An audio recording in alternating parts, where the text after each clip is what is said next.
नमस्कार, मैं नियाज खान और आप देख रहे हैं न्यूज एक्सप्रेस। प्रियंका गांधी केरल के वायनाड से चुनाव जीतकर लोकसभा पहुंची हैं और जब से ये एक सांसद के तौर पर संसद पहुंची हैं तो तब से सदन के अंदर हर मुद्दे पर सत्ता पक्ष को घेर रही हैं। प्रियंका ने वायनाड से ऐतिहासिक जीत हासिल की, यहां तक कि अपने भाई राहुल गांधी का भी रिकॉर्ड उन्होंने तोड़ दिया।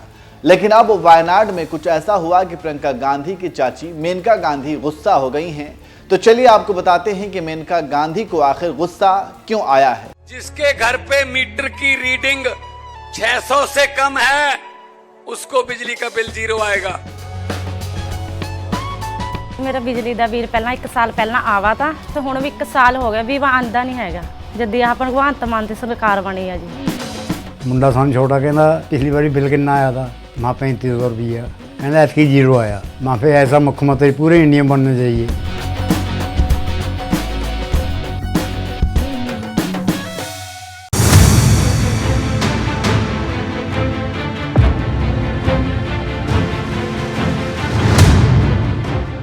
केरल के वायनाड जिले में एक आदमखोर बाघिन के चलते एक बड़ा विवाद खड़ा हो गया है। इस बाघिन ने कईयों पर हमला किया था, जिसके बाद इसे गोली से मारने का आदेश दिया गया था। लेकिन इसी आदेश को लेकर विवाद खड़ा हो गया और प्रियंका गांधी की चाची मेनका गांधी ने इसका विरोध किया है। चलिए सबसे पहले आपको पूरा मामला बता देते हैं। दरअसल ये पूरा मामला तब शुरू हुआ जब मंथवाड़ी के प्रियदर्शनी स्टेट कॉफी बागान में एक बाघिन ने 45 साल की एक आदिवासी महिला की हत्या कर दी।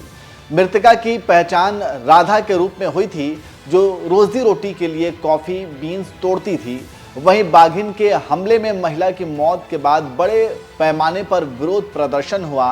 ये विरोध प्रदर्शन जंगली जानवरों के बढ़ते हमलों को रोकने में वन विभाग की विफलता के खिलाफ था।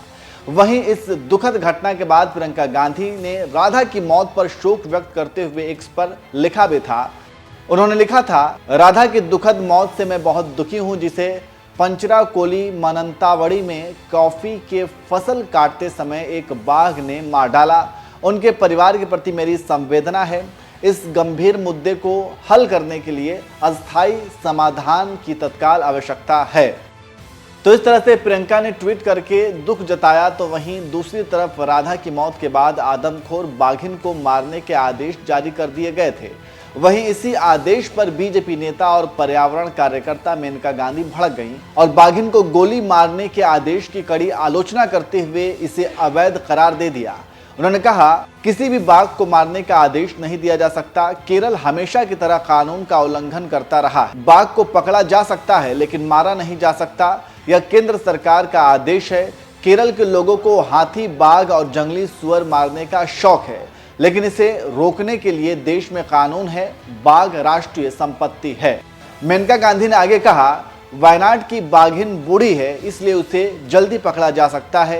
इसलिए बाघिन को पकड़ने का प्रयास होना चाहिए। मानव वन्य जीव संघर्ष का कारण यह है कि आप वन्य जीवों के क्षेत्र पर कब्जा कर रहे हैं। वन्य जीव मानव संघर्ष का कारण केरल में जंगलों का अतिक्रमण और लोग बाघ के भोजन रूप में जंगली सुअर को मार रहे हैं। लोग जंगल से बाहर बसे, यही समाधान है। तो इस तरह से मेनका गांधी ने बाघिन को गोली मारने के आदेश की आलोचना की।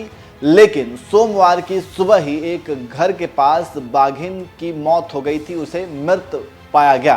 हालांकि पशु चिकित्सक डॉक्टर अरुण जकारिया का कहना है कि बाघिन के शरीर पर लगे घाव दूसरे बाघ के साथ आपसी लड़ाई के दौरान ही लगे होंगे और उसी की वजह से बाघिन घायल हुई और फिर उसकी मौत हो गई होगी। तो इस तरह से वायनाड में एक आदमखोर बाघिन को लेकर विवाद हुआ और मेनका गांधी ने बाघिन को गोली मारने के आदेश को गलत बताया।